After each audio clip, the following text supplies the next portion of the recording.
Hello बच्चों, कैसे हो? ठीक हो ना? या जैसा कि आपको पता है हम चैप्टर नंबर 18 पढ़ रहे हैं जिसका नाम है प्रोबेबिलिटी, जिसको हिंदी में कहते हैं प्रायिकता। पिछले मैंने आपको 3 वीडियो बताए। इस 3 वीडियो में मैंने आपको प्रोबेबिलिटी से रिलेटेड इसका बेसिक टर्म, अलग अलग इवेंट, इसकी डेफिनेशन मैंने आपको समझाई थी।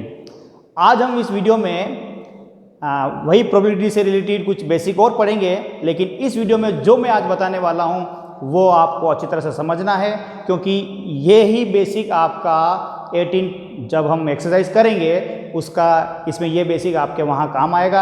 अगर ये ध्यान में होगा तो वो सारे क्वेश्चन सोल्व हो जाएंगे। पिछले जो 3 वीडियो बताए हैं उसमें मैंने अलग अलग इवेंट की डेफिनेशन बताई थी।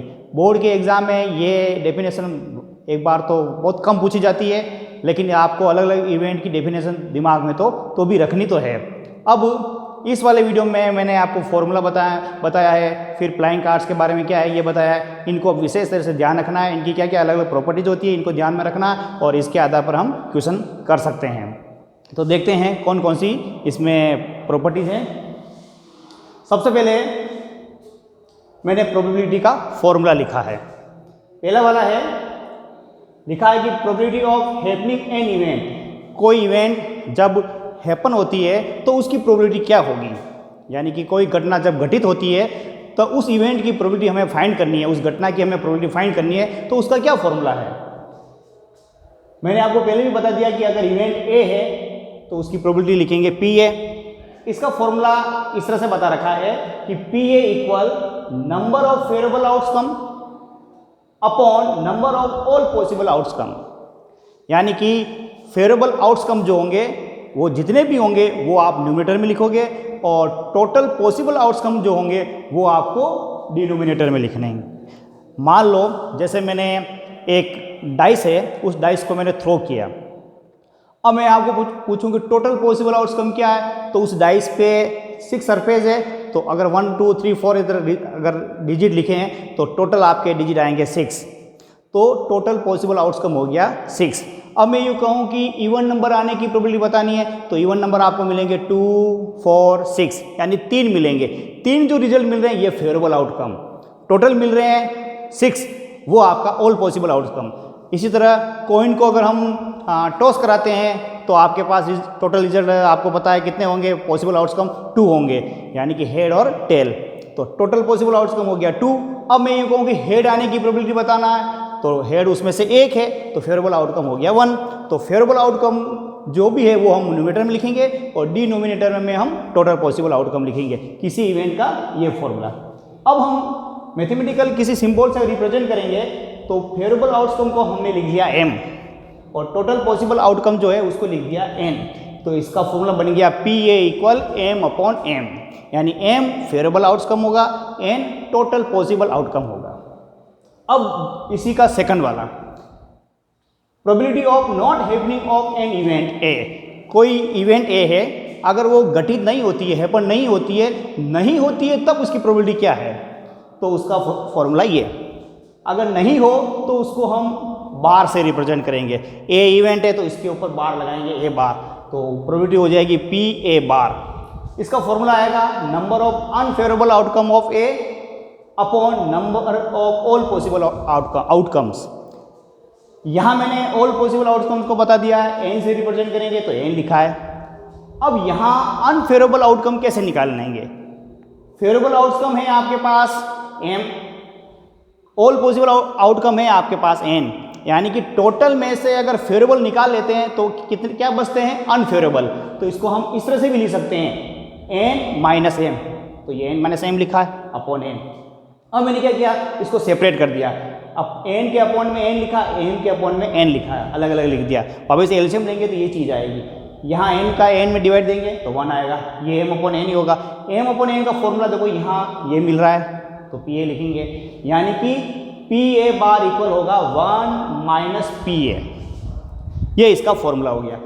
अगर पी ए को इधर ट्रांसफर करेंगे तो आएगा P A plus P A bar equal 1। किसी इवेंट की प्रोबेबिलिटी और उसी इवेंट की नॉट प्रोबेबिलिटी का सम हमेशा याद रखना है 1 होता है। अब दूसरा limit of probability. Limit of probability में मतलब प्रोबेबिलिटी की कंडीशन।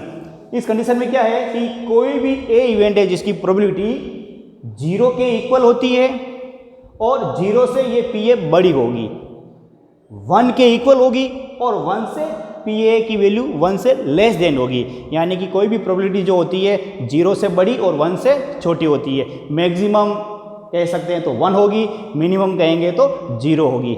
0 के इक्वल हो सकती है, 1 के भी इक्वल हो सकती है, 0 से बड़ी होगी, इधर 1 से कम होगी। तो इसको इस तरह से लिखेंगे, 0 less than equal P A less than equal 1। इसी को मैंने लैंग्वेज में अलग प्रॉपर्टी के रूप में लिखा है। The probability of an event is greater than और इक्वल टू 0, 0 के इक्वल हो सकती है और 0 से बड़ी हो सकती है। एंड लेस देन और इक्वल टू 1, यानी कि 1 के इक्वल भी हो सकती है और 1 के लेस देन भी हो सकती है। यानी 0 और 1 मिनिमम कहें किसी भी इवेंट की प्रोबेबिलिटी 0 होगी और मैक्सिमम कहें तो वो कितनी हो सकती है, 1। आगे लिखा है अगली प्रॉपर्टीज में, the probability of an impossible event is 0। Impossible event ऐसा इवेंट जो निश्चित हैपन होता ही नहीं है, यानी ऐसा इवेंट जो हैपन ही नहीं हो, कोई घटना घटित ही नहीं हो, इस प्रकार के इवेंट को हम कहेंगे इम्पॉसिबल, संभव ही नहीं हो, यानी असंभव घटना। इसका याद रखना है, इसकी प्रोबेबिलिटी जो होगी वो हमेशा 0 होती है।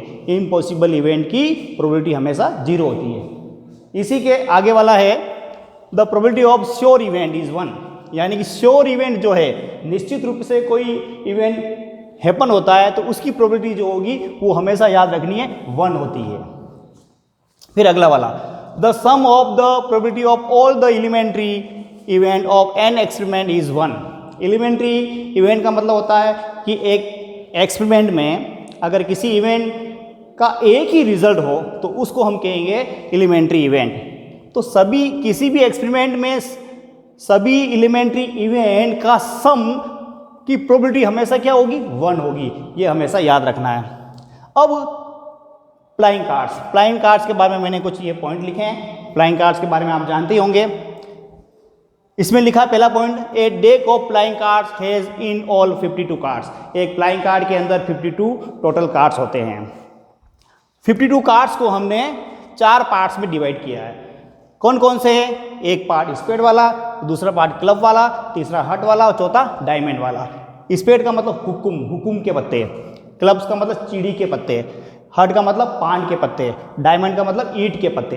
तो एक ताश के पत्तों की जो गिड्डी है, डेक ऑफ फ्लाइंग कार्ड है, उसमें टोटल 52 पत्ते होते हैं, 52 कार्ड्स होते हैं। उसको 4 पार्ट्स में डिवाइड करते हैं और ईच पार्ट में अलग अलग हमें आगे देखेंगे तो 13 कार्ड्स होते हैं, 13 कार्ड्स होते हैं। यानी स्पेड के अंदर भी 13 कार्ड होंगे, क्लब्स के अंदर भी 13 कार्ड होंगे, हर्ट के अंदर भी 13 कार्ड होंगे और डायमंड के अंदर भी 13 कार्ड होंगे। 13 ये आएगा 52। Cards of heart and diamond are red card, यानी कि हर्ट और डायमंड कार्ड जो होते हैं वो रेड कलर के होते हैं। इन दोनों का अगर हम सम करें तो आएगा 26। इसका मतलब ये हुआ है कि डेक ऑफ प्लेइंग कार्ड में रेड कलर के टोटल पत्ते जो होते हैं वो आपके होते हैं 26। कौन कौन से कलर के, कौन कौन से होंगे कार्ड? हट के कार्ड और डायमंड के कार्ड, यानी पान के पत्ते और ईंट के पत्ते जो होंगे वो लाल कलर के होते हैं और टोटल होते हैं 26, 13 और 13 26। इसी तरह स्पेड्स के और क्लब्स के ये दोनों कार्ड्स टोटल होते हैं 26 और कौन से कलर के होते हैं? ब्लैक कलर के होते हैं। फिर लिखा है king, queen and jack are called face card. 3 पत्ते जो है जिनको हम फेस कार्ड कहते हैं, एक है किंग, क्वीन और जैक, बादशाह, बेगम और गुलाम। 3 पत्ते यानी चित्र वाले, फोटो वाले जो कार्ड होते हैं उसको हम कहते हैं फेस कार्ड। प्लेइंग कार्ड के अंदर टोटल जो डेक होती है उसके अंदर 12 फेस कार्ड होते हैं। यानी कि स्पेड्स के अंदर, स्पेड्स के जो पत्ते होंगे उसमें 3 फेस कार्ड होंगे, क्लब्स के जो पत्ते होंगे उसमें 3 होंगे, इसी तरह हर्ट में और डायमंड में भी 3, टोटल 3 यानी कि 12 होंगे। फिर आगे लिखा है there are 4 cards of higher order, यानी कि ये जो 4 पत्ते मैंने लिखे हैं ये 4 पत्ते हायर ऑर्डर के रूप में होते हैं। सबसे पहले एज, किंग, क्वीन और जैक। एज का मतलब होता है इक्का, किंग का मतलब बादशाह और राजा, क्वीन बेगम या रानी और जे का मतलब होता है गुलाम। ये 4 पत्ते हायर ऑर्डर के रूप में अरेंज होते हैं। सबसे बड़ा वाला पत्ता होता है जैक, फिर किंग होता है, फिर क्वीन होता है, फिर जैक होता है। इस तरह से प्लेइंग कार्ड से जितने भी आपको मैंने ये अलग अलग प्रॉपर्टीज, इसके पॉइंट जो बताए हैं इनको ध्यान में रखना है। और इधर ये जो भी मैंने फॉर्मूले बताए हैं, जो प्रॉपर्टीज बताई है, इनको ध्यान में रखना। ये ध्यान में रखते हुए आप 18 चैप्टर पूरा कंप्लीट कर सकते हो। अब अगले एक्सरसाइज के क्वेश्चन लेंगे और अगले वीडियो में उसको कैसे सॉल्व करते हैं देखते हैं। Thank you.